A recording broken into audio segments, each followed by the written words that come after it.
Hello दोस्तों, welcome back to my YouTube channel. तो ये जो वीडियो है ये वर्ड का ट्यूटोरियल पे होने वाला है कि एज ए बिजनेस एनालिस्ट आप वर्ड माइक्रोसॉफ्ट वर्ड को कैसे यूटिलाइज करते हैं डेली बेसिस पे, किस किन तरह के डॉक्यूमेंट्स में हम लोग यूज कर सकते हैं और किन किन तरह के डॉक्यूमेंट्स बनाते हैं हम with the help of word. ठीक है, तो ये बहुत ही एसेंशियल पार्ट होता है बिजनेस एनालिस्ट के लिए और ये बेसिक्स आपको मालूम ही होने चाहिए, otherwise you will get fail in drawing the documents which are required to generate by the business analyst in any kind of project. Okay, अब कितना भी एजाइल होने दो, एजाइल वर्ड, स्केल एजाइल, कुछ भी होने दो, हर एक मेथोलॉजी में यूज हो ही जाता है वर्ड। तो ये आप डेफिनेटली आपको लर्निंग इसकी आनी चाहिए भाई, क्या क्या इसके टूल्स होते हैं, क्या फंक्शंस होते हैं। ठीक है, तो एक कमेंट आया था मुझे वीडियो में कि एक वन ऑफ द वीडियो में कि थोड़ा सा इस पे डिटेल्ड ट्यूटोरियल बना दीजिए, तो उसका ही मैं थोड़ा सा कोशिश कर रहा हूँ यहाँ पे। आपको और कुछ लगता है, कुछ ऐड करना चाहिए, प्लीज कमेंट में बताइएगा मुझे। ठीक है, ये मैंने क्या किया है, ये माइक्रोसॉफ्ट 2016 वर्जन है, इसके वर्जन्स होते हैं। मैंने 2000 वर्जन 3 से स्टार्ट किया था, 2005, 7, 9, 12, 11, 12, I think 15, and then I think not 15, maybe 16, yeah. So this is the 16 version. So बहुत सारे वर्जन्स होते हैं, हर एक वर्जन में आपको कुछ नए फीचर्स मिल सकते हैं देखने को। ठीक है ना, वो नए फीचर्स आप यहाँ पे हेल्प में जाकर जाएंगे तो उसमें आपको डिटेल में मिल सकता है कि क्या है। और इसका ट्यूटोरियल्स जो वर्ड के, आपको जो माइक्रोसॉफ्ट वर्ड की वेबसाइट है वहां पे भी जाके मिल सकता है, और क्या नया लॉन्च किया है उन्होंने, क्या एड ऑन किया है फंक्शनैलिटी, वो सब चीजें। ठीक है ना, but majority of the things इसमें जो होती है बिल्कुल कॉमन है। कॉमन इन द सेंस कि यहाँ पर एक एक एक स्पेस मिलेगा जहां पर आप ये पेजेस हैं बेसिकली, ये पेजेस देखिए, ये पेज नंबर 1 है मेरा। तो ये पेजेस मिलेंगे, आप मल्टीपल पेजेस ऐड कर सकते हैं, N number of pages add कर सकते हैं। ठीक है ना, ये स्केलिंग होती है, जिसे थोड़ा सा हम लोग उसको अलाइन करते हैं, जो आप कंटेंट लिखते हैं उसको अलाइन करने के लिए होता है।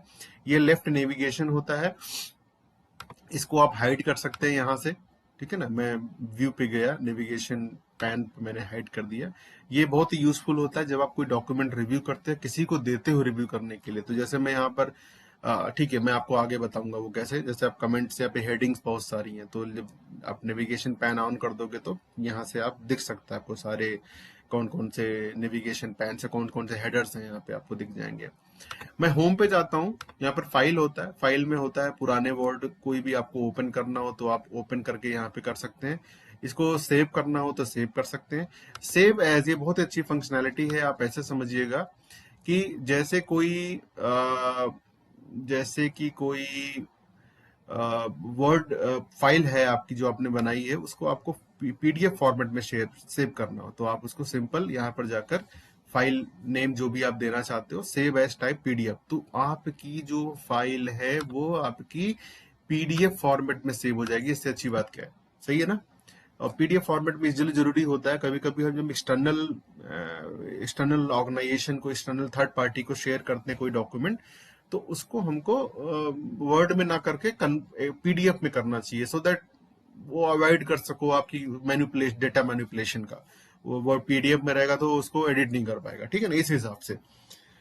अच्छा, तो ये तो फाइल हो गया, इसमें एक्सपोर्ट होता है, same kind of thing, you can export the file into the PDF and any other format. यहाँ पे अकाउंट होता है, जो आपका माइक्रोसॉफ्ट का अकाउंट जिससे आपने लॉगिन लिया हो, आप किसी ऑर्गेनाइजेशन में ऑफिस 365 ले रखा होगा तो आपको मिल जाएगा, तो ये जेन्यून बन जाएगा। नहीं जेन्यून है तो आपको जो पायरेटेड होते हैं वो लोग यूज करते हैं कुछ लोग। ठीक है ना, पर मैं तो प्रेफर करूंगा जेन्यून यूज करने का, इसमें डेटा लॉस कम होता है। पायरेटेड मत यूज करिए, वो कभी भी आपकी फाइल करप्ट हो जाती है और आपका पूरा वर्क चला जाता है। ठीक है, इस हिसाब से समझिए आप। ठीक है, न्यू वर्ड डॉक्यूमेंट, यहाँ न्यू करेंगे तो न्यू आपको वर्ड पूछेगा ऐसा, ब्लैंक डॉक्यूमेंट। कुछ टेम्पलेट होते हैं इसके, ठीक है ना, इनके कुछ अपने टेम्पलेट्स भी दे रखे होते हैं, वो टेम्पलेट पे आप सेलेक्ट करके उनके हिसाब से आप बना सकते हो। जैसे मैं ये टेम्पलेट सेलेक्ट करता हूँ तो ये देखिए क्रिएट, तो ये टेम्पलेट आ गया देखिए मेरा।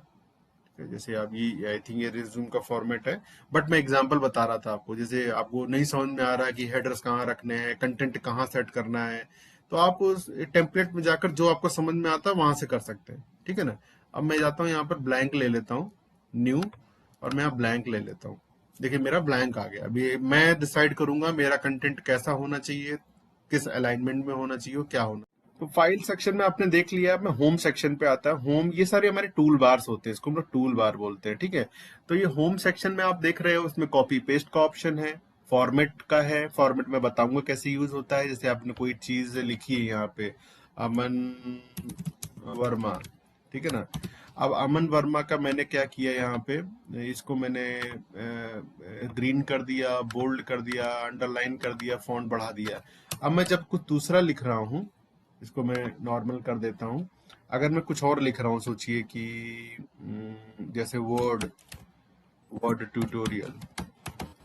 अब मैं वर्ड ट्यूटोरियल को भी यही, अब मैं या तो मैं इसको सेलेक्ट करके फिर से वही चीजें करूं जो मैंने यहाँ की थी, या तो मेरे पास ऑप्शन है, मैंने इसको यहाँ क्लिक किया, अपना कर्सर, मेरा कर्सर इस वर्ड के बीच में कहीं ना कहीं, जो वर्ड मैंने लिखे ना अमन वर्मा, उसके बीच में कहीं ना कहीं ब्लिंक करना चाहिए। वो ब्लिंक करने का मतलब है कि मेरा जो फोकस है उस इसी पर्टिकुलर सेंटेंस या वर्ड के अंदर में है, जहां पर वो मैं, अगर मैं फॉर्मेट कॉपी करूंगा, या मैंने सिंपली क्लिक कर देना है और इसको इसको ऐसे हाईलाइट, ऐसे पकड़ के इसको सिलेक्ट कर लेना है। इसका मतलब मैंने क्या किया, इस फॉन्ट फॉर्मेट को मैंने कॉपी किया और इस पर अनदर उस पर अप्लाई कर दिया। ये होता है हमारा फॉन्ट। और आप देखिए, आपको ऐसा लग रहा होगा कि ये तो एक ही था, मैं तो यहीं से कर सकता था, लेकिन आप ये चीज सोचिए, अगर आपके पास बहुत बड़ा है, बहुत सारा कंटेंट लिखा हुआ है आपने, उन सबको फॉर्मेट अप्लाई करना है, तो आप सबको जाके नहीं करोगे ना, आप उठाओ ऐसे फॉन्ट, फटाफट एक साथ ड्रैग करके बना दो पूरा, ठीक है ना। तो easy easy quick quick access है, ये सब क्विक एक्सेस है, ओके। अच्छा, यहाँ पर और क्या चीज है, बोल्ड तो आपको मालूम चल गया, इटैलिक होता है, अगर आपने कोई फॉन्ट को इटैलिक करना तो ऐसे इटैलिक कर दिया, देखिए, ठीक है ना। अंडरलाइन लगी है, हटाना है तो अंडरलाइन हटा दीजिए, ठीक है ना। इसके बाद ये फॉन्ट्स होते हैं, ठीक है ना, कैलिब्री लाइट, कैलिब्री, देखिए जैसे जैसे मैं होवर करता जा रहा हूँ, मेरे फॉन्ट चेंज होता जा रहा है, देखिए, ये देखिए राइट साइड में, ठीक है। तो ये जो भी स्टैंडर्ड फॉर्मेट है आपका, जो कह रहा है कि आपकी ऑर्गेनाइजेशन, आपका प्रोजेक्ट कह रहा है कि भाई मेरे सारे डॉक्यूमेंट इस स्टाइल में होने चाहिए, इस थीम में होने चाहिए, तो आप वही थीम फॉलो कर सकते हो, ठीक है ना। तो ये हो गया, ठीक है, ऐसा समझ लीजिए आप। तो ये आपका स्टाइल आ जाती है, ठीक है, फॉन्ट स्टाइल। अच्छा, इसकी साइजिंग होती है, तो ये मेरा 14 पे सेट है, इसको मैं इसको मैं आगे 20 कर सकता हूँ, इसको मैं और आगे कर सकता हूँ, ठीक है ना। इसके बाद यहाँ, अगर मैं सोचो यहाँ से नहीं करना चाह रहा, क्विकली यहाँ से करना चाह रहा हूँ, देखो मैं यहाँ ये ए ग्रेटर ग्रेटर ए बना हुआ है, राइट, इसका एरो ऊपर है, देखो यहाँ पे, तो इसको मैं करता जाऊंगा तो ये बड़ा होता जाएगा, देखिए, ठीक है ना। और ये क्या है, छोटा होता जाएगा, देखिए, ये देखिए। तो ये क्विक एक्सेस होते हैं, ठीक है ना। अब इसमें अपर केस, सारे अपर केस करने हो तो मैं सारे अपर केस कर दूंगा, देखो, सारे लोअर केस करने हो तो मैं सारे लोअर केस कर दूंगा। तो इजी रहता है, मतलब ये सब क्विक एक्सेस होते हैं, ठीक है ना। ये ज्यादातर यूज, जो मैं आपको बता रहा हूँ, ये सारे यूज होने वाली चीजें हैं, इसलिए बता रहा हूँ, ठीक है। यहाँ पर आप हाई, ये क्या चीज है, हमारा ये स्टाइल है आपकी, ये देखिए, नॉर्मल यही रहेगा आपका। ये थोड़ा सा स्टाइल है, स्टाइलिंग करना चाहते हो आप। ये क्या चीज है आपका, ये क्या चीज है कि पूरा क्लीन कर दिया, फॉर्मेट पूरा क्लीन कर दिया इसने, यानी कि जो हमारा नॉर्मल फॉर्मेट है उस पे लेके आ गया उसको, ठीक है। तो मैं फिर से ले आता हूँ इसको, मेरे लिए क्या है, ये मैंने कॉपी किया है, अप्लाई किया, मेरा फिर से आ गया, ठीक है। अच्छा, यहाँ पर ये क्या चीज है, ये कलर का है, मैंने आपको बता दिया, ये कलर आप चेंज कर लो, जो मैंने सेलेक्ट किया उसका चेंज हो रहा है, जो नहीं सेलेक्ट किया वो नहीं चेंज हो रहा है। अब मैं सिर्फ इसका चेंज कर रहा हूँ, इसका मैं कुछ और कलर रखना चाहता हूँ, तो मैंने उसको सिलेक्ट किया, ये कर दिया, देखिए, ठीक है, इजी है। ये अलाइनमेंट की बात करता है, मैंने यहाँ पे रखा, ये वर्ड मेरा वर्ड डॉक्यूमेंट में लेफ्ट में लाइन है, ये सेंटर अलाइन है, देखिए, ये मेरा राइट साइड अलाइन है, ये ये एक सीधी रेखा में रखने का अलाइन है ये, ठीक है ना। ये इवनली डिस्ट्रीब्यूट कर देता है, ठीक है, जैसे कि मेरा ये है, और इन दोनों को मैं सेलेक्ट करके इसको कर दूं, तो ये एक साथ आ जाएंगे, इसको सेंड एक जगह लाइन में अलाइन कर देता है, सारे जितने भी आपके वर्ड्स है, ये पैराग्राफ या सेंटेंसेस लिखे हैं, उन सबको एक जगह लेके आ जाएगा लेफ्ट में, ठीक है ना। इसके लिए होता है, काफी कॉमन यूज किया जाता है। ये बुलेट्स हैं, अब इसमें सबको आपको बुलेट पॉइंट्स दिखाने हो, भाई अमन वर्मा, ऐसे कर करके दिखाने हो इन सबको बुलेट्स में, तो आप ऐसे कर सकते हो, ये देखिए, ठीक है ना। ये नंबरिंग में दिखाने होता है, नंबरिंग में कर दीजिए आप। ऐसे दिखाने आपको, आप नंबर के अंदर नंबरिंग करनी है। अभी ये इस हेडर के अंदर में दो नंबरिंग थी, मैंने इसको ये वाला सिलेक्ट किया था, राइट। तो इसको जब मैं अब ऐसे करूंगा तो ये देखिए 2.1 बन गया, यानी कि इसके अंदर आप लिखते चले जा सकते हो ए बी सी ऐसा। अच्छा, आपको लेकर आओगे यहाँ पे स्पेसिंग बहुत ज्यादा आ गई है इस नंबर और इस वर्ड जो भी हमारा कंटेंट है। तो आप क्या करोगे, इसको ये जो हमारा ये दिख रहा है ना, ये देखिए ये जो हमारा स्केल बार है, तो उसको आप अपने हिसाब से जहां भी सेट करना हो आप इसको ऐसे कर सकते हो। ये जो छोटा वाला होता है ये कंटेंट को एडजस्ट करने के लिए होता है, और ये जो हमारा होता है ये हेडिंग को, मतलब जो पॉइंटर होता है उसको एडजस्ट करने के लिए होता है, ऐसा समझिए आप। ठीक है। तो इन्हीं सब की मदद से आप अपने डॉक्यूमेंट को स्ट्रक्चर्ड एक वे में ला सकते हैं। देखिए, बिजनेस एनालिस्ट से खाली ये नहीं एक्सपेक्ट किया जाता है कि कंटेंट जो लिखा है उसने वो अप्रोप्रिएट हो, बट जो प्रेजेंटेशन है, जो जो उस डेटा को, उस इंफॉर्मेशन को प्रेजेंट करने का तरीका है, वो भी बहुत स्ट्रक्चर्ड होना चाहिए।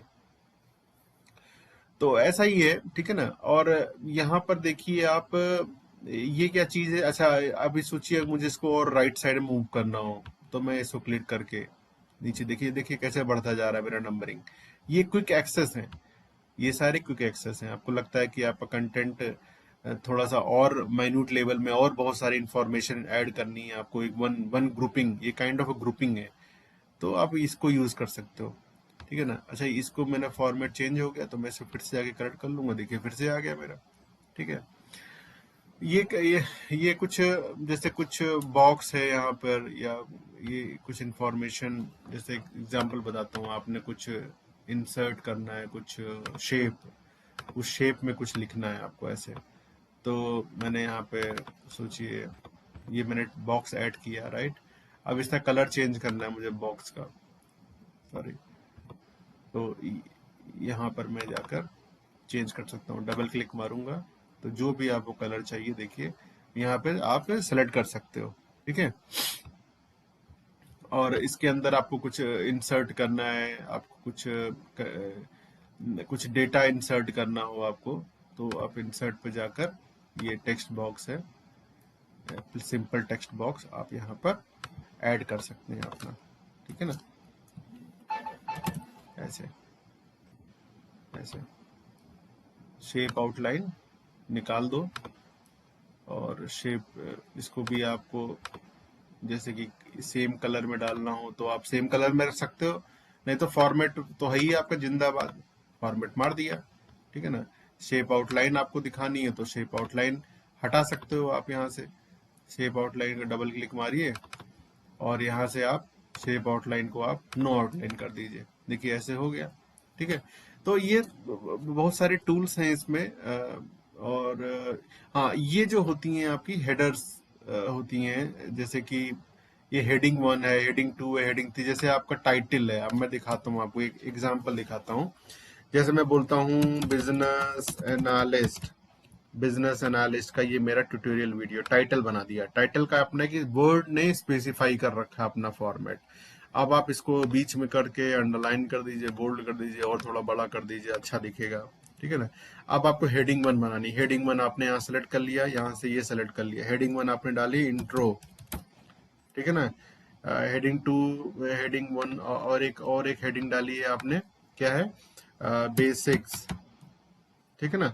तो ये सारी हेडिंग्स है। अब सोचिए इंट्रो के अंदर में आपको और डालना है तो हेडिंग 2 कर दीजिए। ठीक है ना।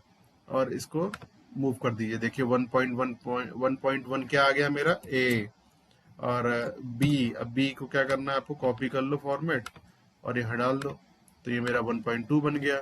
ऐसे डॉक्यूमेंट आप स्ट्रक्चर करते जाते हैं। बेसिक्स में क्या हो गया, मैं बोलता हूँ scope, in scope, out scope, सोचिए। ठीक है ना। तो जो मेरा स्कोप है उसको मैं हेडिंग 2 बना देता हूँ, हेडिंग 2 बनाता हूँ, और इसको मैं नंबरिंग करके इसको कर देता हूँ। और ये जो मेरे हैं दोनों, ये हेडिंग 3 है, ये स्कोप के अंदर में आएंगे। ठीक है। और इसको मैंने क्या किया,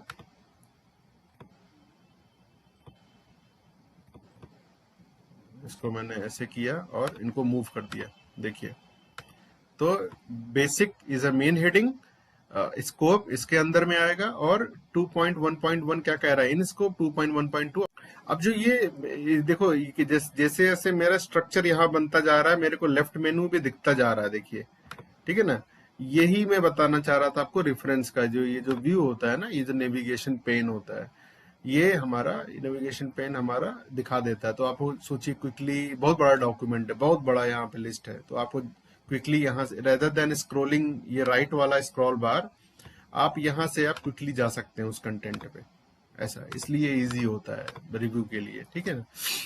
अच्छा, ग्रिड लाइंस की वैसे कोई जरूरत नहीं होती, कभी भी मत यूज करिएगा, या आपको ऐसा लगता है कि कुछ एक ऐसा बनाना है आपको जहाँ पे ग्रिड लाइंस की जरूरत है, ग्राफिकल कुछ दिखाना है, तो कर सकते हैं। वैसे ये बिल्कुल यूज नहीं होता है, ठीक है ना, वर्ड में, at least in the business analysis किसी भी तरह के डॉक्यूमेंट में। अच्छा, एक इंपॉर्टेंट चीज बताता हूँ, बहुत लोगों को नहीं मालूम होती है। यहाँ पे कुछ डेटा आपको इंसर्ट करना है, कुछ एक इमेज आपको इंसर्ट करनी हो, कोई फाइल इंसर्ट करनी हो, तो कैसे करेंगे, मतलब आप, मैं क्या कहना चाह रहा हूँ, एक वर्ड डॉक्यूमेंट है, उस वर्ड डॉक्यूमेंट में एक रेफरेंस फाइल है, सोचिए एक वायर फ्रेम है, उसको ऐड करना हो, एक और कोई रेफरेंस पीडीएफ फाइल है, उसको ऐड करना हो, तो कैसे करेंगे। आप सिंपली जाओगे इंसर्ट पे, इंसर्ट पे जाने के बाद में ये जो हमारा देखो दिख रहा है ऑब्जेक्ट, तो आप अगर कोई और वर्जन का यूज कर रहे होंगे वर्ड, तो वो मे बी ऐसा ना दिख के कहीं, बट आपको सर्च क्या करना है, देखना क्या है, ऑब्जेक्ट। ऑब्जेक्ट पे क्लिक कीजिए, उसके बाद आप जो भी कुछ देख रहे हैं यहाँ पर, वो सारा कुछ सेम होगा, किसी भी वर्जन का डॉक्यूमेंट हो। आप यहाँ पे क्रिएट फ्रॉम फाइल जाइए, ब्राउज करिए, और ब्राउज करने के बाद में मैं सोचिए एक लोगो इंसर्ट करना चाहता हूँ, तो मैंने लोगो किया। अब मैं बोलता हूँ इसको कैसे दिखना चाहिए, एज ए लिंक दिखना चाहिए कि एज ए आइकन दिखना चाहिए, तो मैं आइकॉन सेलेक्ट करके यहाँ पर मैं, और ये चेंज आइकॉन का यहाँ पे कुछ और मैं बोलता हूँ ऐसे ऐसे दिखे, मैंने उसका लोगो भी चेंज कर दिया, और ये देखिए ऐसा। इससे होता क्या है, मैं डॉक्यूमेंट, इससे होता क्या है कि जब ये फाइल कोई देख रहा होगा, तो मैं बोलूंगा please please refer below embedded file for your reference, correct, ये मैं बोलूंगा ना, तो वो क्या करेगा, इसको डबल क्लिक मार के वो फाइल ओपन करके अपने हिसाब से वो देख लेगा क्या है क्या नहीं है, पूरा रीड कर सकता है, समझ में आया। तो यहाँ पर आप इमेज, पीडीएफ, वर्ड, एक्सेल, कुछ भी अटैच कर सकते हो यहाँ पे एज ए ऑब्जेक्ट अपने डॉक्यूमेंट में। ये बहुत इंपॉर्टेंट है, याद रखिएगा। लोगों को पता नहीं, मुझे तो बहुत देर में मालूम चला था, वन ऑफ द, जब मैं किसी क्लाइंट के साथ में काम कर रहा था, तो उसने मुझे बताया था, तो काफी अच्छा लर्निंग था मेरे लिए वो।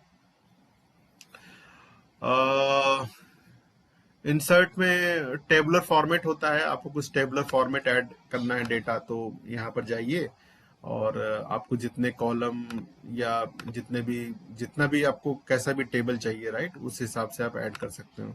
फिर से बताता हूँ, इसको मैं हटा देता हूँ, सॉरी, डिलीट डिलीट टेबल। यहाँ पे सोचिए मुझे कुछ टेबुलर फॉर्मेट में दिखाना हो, तो आपको मालूम है कि मुझे 3x3 का चाहिए या 4x3 का चाहिए टेबल, आप ऐड कर लीजिए। बाद में आपको लगता है कि और ऐड करना हो, तो सबसे लास्ट वाले में या कहीं भी आप बीच में रख के ऐसे, ये राइट में देखिए ब्लिंक कर रहा है मेरा, ये ब्लिंक कर रहा है ना मेरा, देखिए यहाँ पे, तो वहां जब मैं इंटर मारूंगा तो एक ऐड हो जाएगा, देखो ऐड हो गया, ऐड हो गया, ऐसा ये होता है। तो ये आप हेडर है, सीरियल नंबर, कंटेंट और रिक्वायरमेंट आईडी, डिस्क्रिप्शन, ठीक है ना, इसके बाद नोट्स आप अपना बना सकते हैं। अच्छा, इसको करना क्या, हेडर, इसको मैं ऐसे सेलेक्ट करूंगा, होम पे जाऊंगा, और यहाँ पर मैं इसका एक कलर चूज कर सकता हूँ थोड़ा सा अच्छा दिखने के लिए, ठीक है ना। अगेन मैं बोलता हूँ, आपका प्रेजेंटेशन अच्छा होना चाहिए। तब यहाँ पर आप अपना हिसाब से इसको एडजस्ट कर सकते हो। रेफरेंस 1 2 आईडी, सॉरी, आईडी, यहाँ पे ये एक्सेल शीट बन गया आपका एक तरह से, ठीक है ना। You can not apply formula, sorry, but it's a kind of tabular format, ठीक है। यहाँ पर आप आईडी लिख सकते हो, REQ101 समथिंग, यहाँ पे डिस्क्रिप्शन लिख दीजिए आप, यहाँ पे नोट्स लिख दीजिए, तो ऐसा आप कर सकते हो अपने हिसाब से।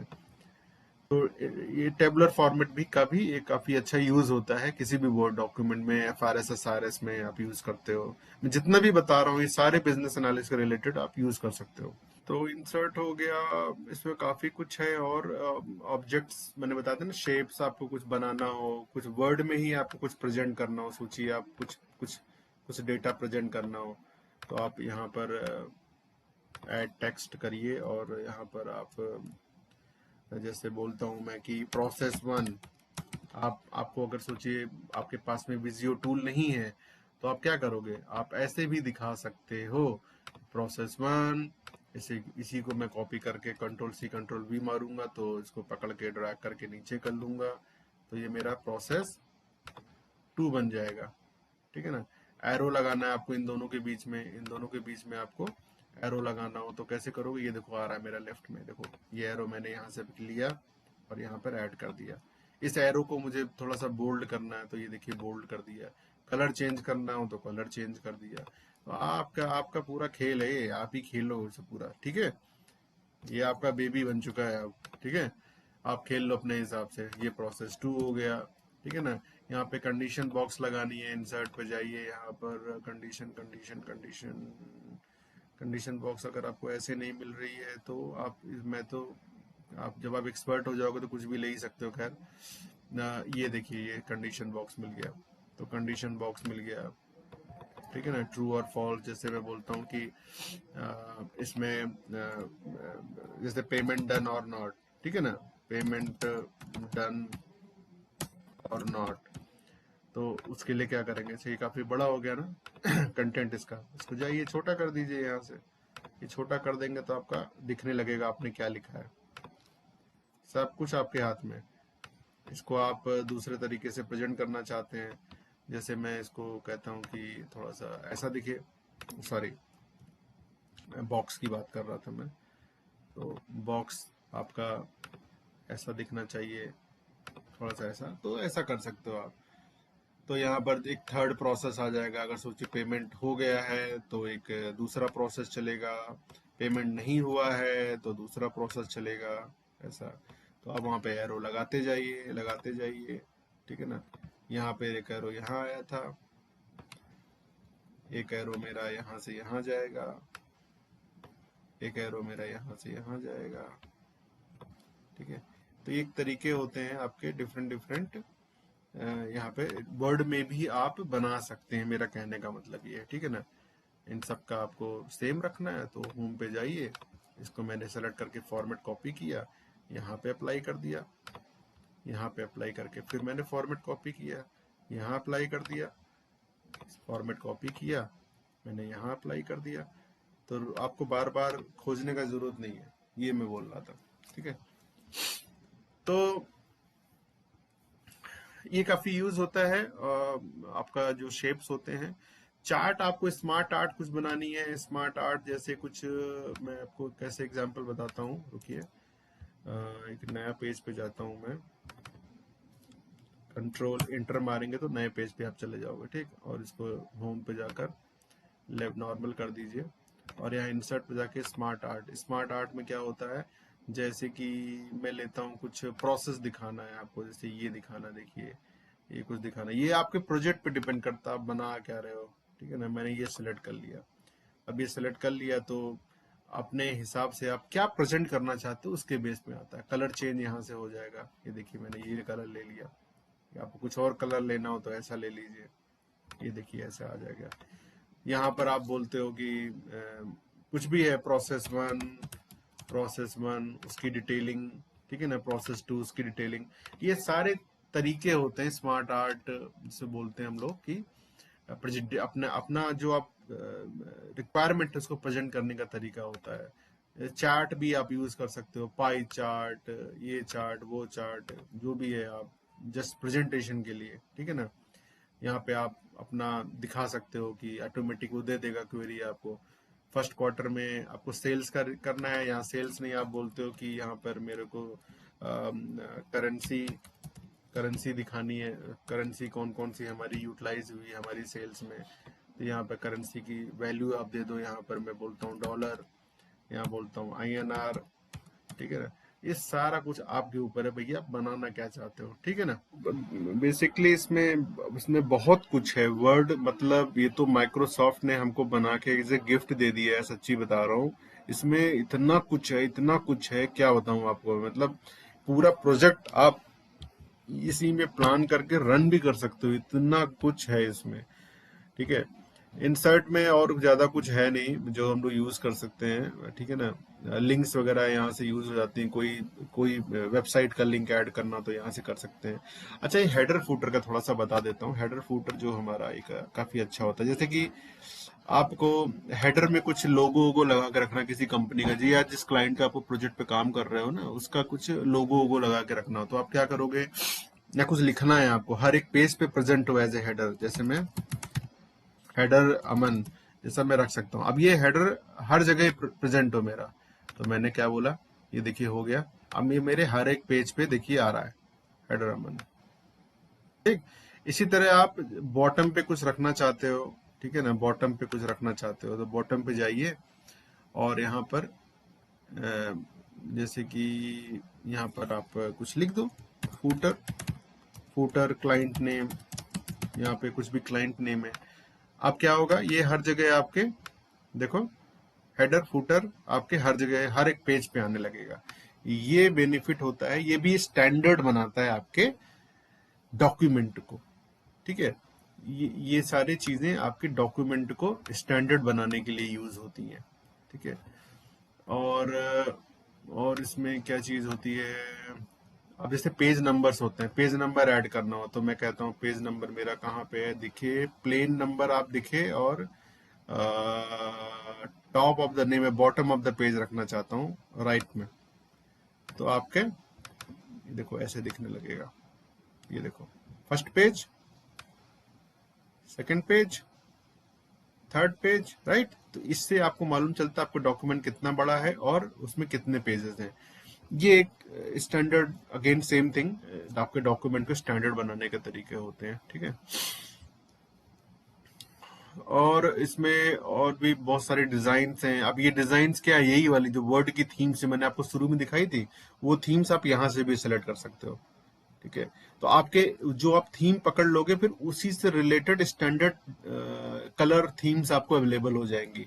जो भी आप ऑफिस के थीम्स आप शुरू कर दोगे लेना, मतलब जो कलर वगैरह आपको अवेलेबल हो जाएंगे उसके हिसाब से अवेलेबल हो जाएंगे, ठीक है, थीम के हिसाब से। रिव्यू इंपॉर्टेंट थिंग है, जहां पर आप स्पेलिंग चेक्स कर सकते हो क्लिक करके, और वो पूरे वर्ड को आपको सजेस्ट करता जाएगा, ठीक है ना। तो ये ignore ignore once, next check करेगा। रिक्वायरमेंट आईडी देखिए आर ई क्यू लिखा है मैंने ना, इसलिए वो कह रहा है कि आर रिक्वायरमेंट होता तो ना होता तो हाईलाइट नहीं करता, आर ई क्यू लिख दिया इसलिए हाईलाइट कर रहा है, वो सजेस्टेड कुछ दिखा रहा है कि क्या आप आर यू की जगह आर यू रेड लिखना चाह रहे थे, तो ये सजेस्ट कर रहा है आपको, आप इग्नोर मार सकते हो। डिस्क्रिप्शन देखिए मैंने पूरा नहीं लिखा इसलिए वो दिखा रहा है हाईलाइट करके, नेक्स्ट। ये आपके ये अननोन वर्ड मिला उसको, इवन तो सजेशन भी नहीं मिल पा रहा उसको। तो इस तरह से आप जब कभी डॉक्यूमेंट शेयर करने जाते हो क्लाइंट के साथ में, तो ये स्पेलिंग ग्रामर चेक जरूर कर लीजिए, ठीक, बिफोर शेयरिंग, ये चीज होती है। अच्छा, इसमें ट्रैक चेंजेस का एक बहुत अच्छा होता है। अगर मैंने ट्रैक चेंजेस को इनेबल कर दिया, व्हाट डज इट मीन, कि अगर मैं अब से कुछ चेंजेस करूंगा, देखो इसने क्या किया, मेरा हाईलाइट कर दिया, हाईलाइट कर दिया ना, यानी कि मैंने पहले कुछ लिखा था यहाँ पे, अब उसने हाईलाइट कर दिया। अब यहाँ पर मैं अगर यहाँ पे स्टॉप कर देता हूँ या लॉक ट्रैकिंग कर देता हूँ पासवर्ड, तो आप कोई और उसको अनलॉक नहीं कर पाएगा। यहाँ पे पासवर्ड सेट कर रहे हो आप, यानी क्लाइंट के साथ में अगर आपने कोई डॉक्यूमेंट शेयर किया, आप चाहते हो कि ट्रैकिंग लॉक हो जाए, मतलब वो अनलॉक ना कर पाए, ट्रैकिंग मतलब होगी ही होगी, फिर उसने क्या क्या मॉडिफिकेशंस किया है वो सारा कुछ दिखेगा आपको, ठीक है ना। तो वो अब शो मार्कअप में अब यहाँ पर मैं जैसे मैं कुछ लिखना शुरू करता हूँ, फिर मैं हटा देता हूँ, ठीक है ना। सिंपल मार्कअप है यहाँ पे, ऑल मार्कअप, ये देखिए। तो ऑल मार्कअप में क्या था, मैंने जो पिछले चेंजेस किए थे, देखो कैसा दिख रहा है, ठीक है ना।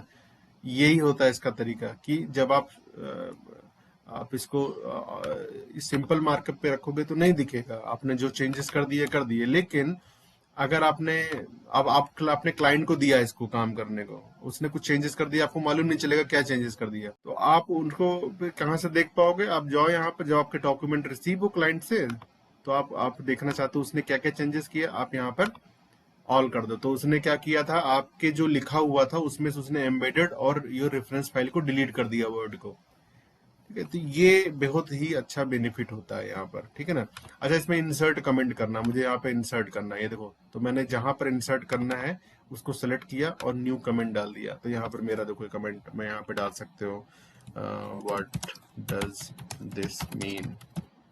ठीक है, तो अब मैं जिसको शेयर करूंगा ना ये फाइल, वो यहाँ पर जाकर रिप्लाई कर सकता है, वो जाकर इसको मेरे इस पर रिप्लाई कर पाएगा अपने, और वहां पर ये मेरा लॉगिन वर्ड का आ रहा है, ये उसका लॉगिन आ जाएगा यहाँ पर, जब रिप्लाई करेगा वो उसका रिप्लाई आ जाएगा ऐसे। ठीक है, तो ये इंसर्ट कमेंट न्यू ये काफी इंपॉर्टेंट होता है। ठीक है, आप ट्रैकिंग पूरा कंप्लीट डाउन करना चाहते हो, आप यहाँ पर फिर से अनक्लिक कर दो और यहाँ पर एक्सेप्ट एक्सेप्ट नो मार्कअप डाल के आप कर दो। और जैसे कि तो ये पूरा मतलब सारे हटा देगा आपका, जितने भी आपने चेंजेस किए थे। लेकिन लेकिन एक्चुअल आप एक्सेप्ट करोगे, जैसे फिर से मैं जाता हूँ यहाँ पे, देखो यहाँ पर मैं ऑल मार्कअप पे जाता हूँ, और और ये तब तक दिखता रहेगा जब तक मैं उसको एक्सेप्ट नहीं करूंगा। तो यानी कि आप एग्री कर रहे हो, जो क्लाइंट ने बोला था आपको ना कि ये हटा दो, तो आप उसको अगर एग्री करते हो तो आप उसको जाकर एक्सेप्ट दिस चेंज कर दो यहाँ पे, ये देखिए। तो अब ये मैंने एक्सेप्ट कर लिया ना, तो अब मैं ऑल मार्कअप कर रहा हूं, देखो तब भी नहीं दिखेगा वो, क्योंकि मैंने उसको एक्सेप्ट कर लिया। देखो नो मार्कअप और मैंने ऑल मार्कअप किया, देखो वो नहीं दिख रहा है क्योंकि मैंने एक्सेप्ट कर लिया। अब मैं इसको भी एक्सेप्ट कर लेता हूं, क्लाइंट ने जो बोला एक्सेप्ट दिस चेंज। तो अब देखो क्या हो रहा है कि अब मैं शो ऑल मार्कअप करूंगा तब भी नहीं दिखेगा, ये चीज होती है। ठीक है ना, ये काफी इंपॉर्टेंट होता है। ठीक है ना। रिस्ट्रिक्टेड एडिटिंग में आप जाकर पासवर्ड सेट कर सकते हो, यहाँ पर आप लिमिट कर सकते हो, स्टाइल फॉर्मेट वो चेंज ना कर पाए। ठीक है ना, और या किसी स्पेसिफिक पार्ट को आप अलाउ करना चाहते हो एडिटिंग का, तो वो भी कर सकते हो। काफी डिटेल्ड है ये, वैसे तो मैं बोलूंगा आपको। और व्यू तो आपको बता ही दिया था मैंने, ग्रिड लाइन रूलर्स दिखने चाहिए। ग्रिड लाइन का कोई यूज नहीं होता, कभी मत करिएगा यूज। ये नेविगेशन पैन लेफ्ट साइड का होता है, उसको यूज करने के लिए होता है। स्प्लिट करना है आपको अगर विंडो। अच्छा, एक ये मैंने लास्ट में आपको बताया नहीं, ये एक चीज होता है, जैसे कि मैं रीड, एक मिनट कहाँ गया वो, हाँ वन पेज, ये वन पेज है, मतलब ये क्विक एक्सेस है आपको वन सिंगल व्यू में दिखाने का, ये मल्टीपल मल्टीपल पेज में दिखाने का, यानी कि आपके जो डॉक्यूमेंट है वो स्प्लिट होके दो दो में दिख जाएंगे, पैरेलल में देखो दिख रहे हैं। ठीक है ना, ज्यादा है डॉक्यूमेंट तो ऐसा वो रीड कर जाएगा, जैसे जैसे पेज नहीं पलटते जाते हैं हम लोग बुक्स में, वैसे आता जाएगा, पहला पेज दूसरा पेज तीसरा पेज चौथा पेज, ऐसा आता जाएगा वो बुक की तरह। ठीक है ना। पेज विड्थ में करना है तो आपको एक मैक्सिमम उस लेवल पे फिट कर देगा कंटेंट को कि वो आपको विजिबल दिखे, अच्छा दिखे, वो पेज विड्थ होता है। ठीक है ना। स्प्लिट होता है कि आप अपने इसी डॉक्यूमेंट को आप स्प्लिट कर सकते हैं, जैसे कि पहले पहले पेज के पहले पेज के आप किसी कंटेंट से रिलेटेड कुछ टॉपिक उसी डॉक्यूमेंट में दूसरे सेक्शन में लिख रहे हैं। जैसे मैं इस सेक्शन में गया और पहला ए पॉइंट पे मैंने कुछ लिखा था, एक्सूम कर लिए मैंने यहाँ कुछ लिखा था, अब उससे रिलेटेड मुझे सेकंड इसमें लिखना है कुछ, तो मैं इस सेक्शन में आके उस सेक्शन में लेफ्ट पे क्लिक करूंगा और यहाँ पर मैं वो देख पाऊंगा कि मेरे 1.1 में क्या लिखा था, उसके हिसाब से मैं इस 2.1.2 के अंदर में मैं लिख पाऊंगा। ये काफी हेल्पफुल होता है, आप इसको ऐसे समझिए। ठीक, आज के लिए इतना ही। इसमें और भी बहुत कुछ है, मैं देखूंगा और क्या बना सकता हूँ। और मैक्रोज वगैरह भी होते हैं इसमें, देखिए इसके लिए थोड़े से डिफरेंट लर्निंग चाहिए, मुझे भी उतना आता नहीं है, मैंने यूज नहीं किया मैक्रोज। ये कुछ फार्मूलेज होते हैं जो एक्सेल में और वर्ड में हम लगा के यूज करते हैं फार्मूला, ये मुझे उतना नॉलेज नहीं है, बट बिजनेस एनालिस्ट में मुझे तो नहीं लगता मैंने कहीं देखा यूज होते हुए। यही सारा कुछ यूज होता है जो मैंने आपको बताया। ठीक है ना। तो आज के लिए इतना ही। Thanks for watching. सब्सक्राइब कीजिए मेरे चैनल को और मेरे दोस्तों के साथ शेयर कीजिए। Thank you very much. Have a nice day.